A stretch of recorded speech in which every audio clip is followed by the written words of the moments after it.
Hi everyone, welcome back to the channel. Today it's Sunday the 26th of March and I'm just going out now in the Land Rover, which you can probably see, because we've just bought some marshes at the latter end of last year, and we bought them to make a little bit more silage on the farm for the cattle. And it was really just an investment to try and grow some more grass, have some more land to try and feed and fatten the animals. So I'll show you, I'm on my way now and I'll show you what they look like. They're based down at the Broads, the Norfolk Broads, and hopefully they'll be in quite good condition. So I haven't seen them properly yet, so we'll have a good walk around and see what they're like. Okay, so here we are now down at the marshes. These are the new ones which we bought at the back end of last year. It's 4 different small fields. It's 32 acres in total, and I'm just coming down to look at the grass because this is where we want to make silage, and it'll be a new first year would have ever made silage on this new bit of land here. So have a little walk, have a wander, this new part of the farm. These are the dikes which you often get on marshes in Norfolk. We shouldn't have an issue here with the dike going too low. I would say the dikes are a bit low at the moment, but these are what they look like. Usually every few years you can assess them and get them cleaned out by an excavator. One thing to look for in the grass is this stuff, clover. It's nice to see this new bit of land's got some clover in it, which will nitrogen fix, and it will mean that we hopefully won't need as much fertiliser. We can't fertilise, unfortunately, the marshes down here because they are in a scheme, but some of the homeland we can fertilise, but it's just getting too expensive. So most of the land now we probably won't even fertilise. Just over there, that's Summer Leighton, which is an old Norfolk estate, and that is an abandoned farm, which is just near the estate there. It's quite a nice part of the world down here, actually. I'm going to enjoy spending the summer here, making silage.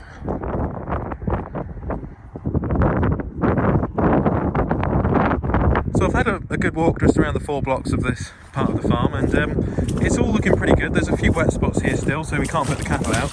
This stuff you can flood, believe it or not, these wet spots into bird scrapings or something like that. There's a new scheme, and I think you can make more money out of bird scrapings these days than you can out of actual farming, which is crazy. But looking like a good few fields, and we'll hopefully make some good silage down here this year. One thing I have to be careful of walking back to the Land Rover is it is quite near a busy road, so when we're coming out of here with the silage we have to be careful because you get people coming around these bends these days so quick. You have to be careful with the tractor. Alright, so we've just gone and looked at the 32 acres. There's also another 75 acres on the other side, which is over on the east side, that side, to cut this year. And then I've also got another potential job of 80 acres from a farmer, which will be really interesting. Another job I do this time of the year is I contract out for lost livestock. It's something I started doing at the back end of last year, and I use the drone to find people's calves or cows if they lose them down at the marshes.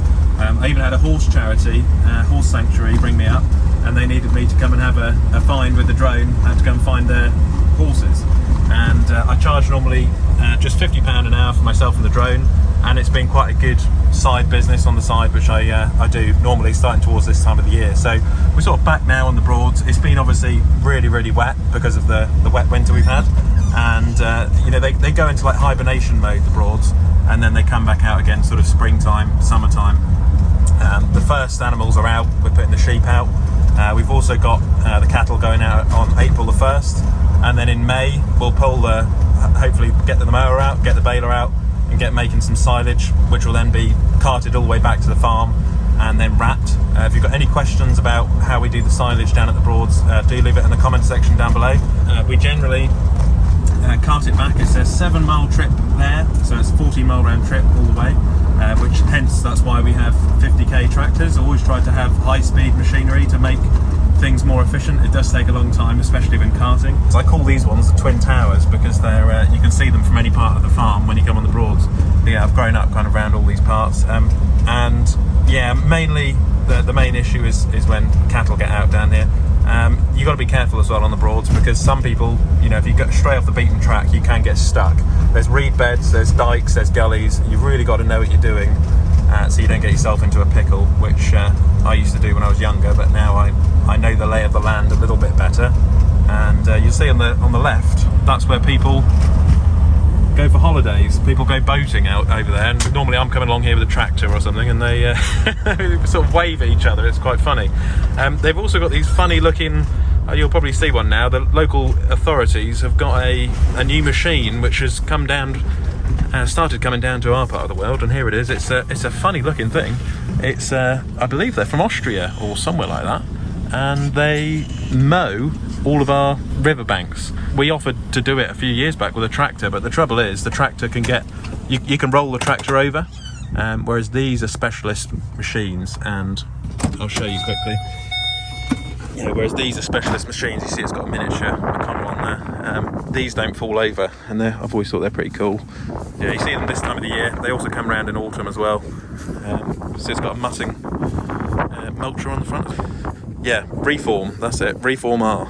I'm sure they're made in, you have to correct me on it, Mettrack H7. I'm sure they're made in Austria or Germany or somewhere. But I've always thought they're really cool little bits of kit. I mean, that hedge cutter is tiny. There's literally like, what is that? It doesn't say the model, but that's probably what, 3 metre each, 3 or 4 metre each. It's pretty cool. And a little miniature PTO on the 3-point linkage on the back as well. Yeah. Yeah, it's lovely. Be a fun old job actually, mowing all the banks. He's got his hedge cutter controls there. Yeah, pretty cool really. Yeah, so these, welcome to the Broads anyway. Oh, there you go, hydraulic outlet on the front. I believe they use these in the Swiss Alps. So yeah, and obviously now they use them on the Broads. I try and get some footage of these when they're working. They are really cool. You don't think they've got very much horsepower, but they bloody go well. And they've got a lot of power behind them for how big they are. And of course, the most important thing is they've got a low centre of gravity, so they don't roll over. There's also trains as well, which come past on the train tracks. So you've got trains, boats, tractors, me and the cattle. So yeah, that's the sort of job it's been doing. Brilliant job. Mowing all the reed beds, and then we come up the riverbank. This is the river. This is the River Waveney. This one. It's I believe it's freshwater up until you get towards Great Yarmouth over that way, and then it turns to salt water. So it's freshwater and then goes to salt. You see, someone's planted a load of crops on the other side. You can plant crops down the marshes, but it's really difficult. You have got to know what you're doing. It can be difficult to harvest when it gets wet.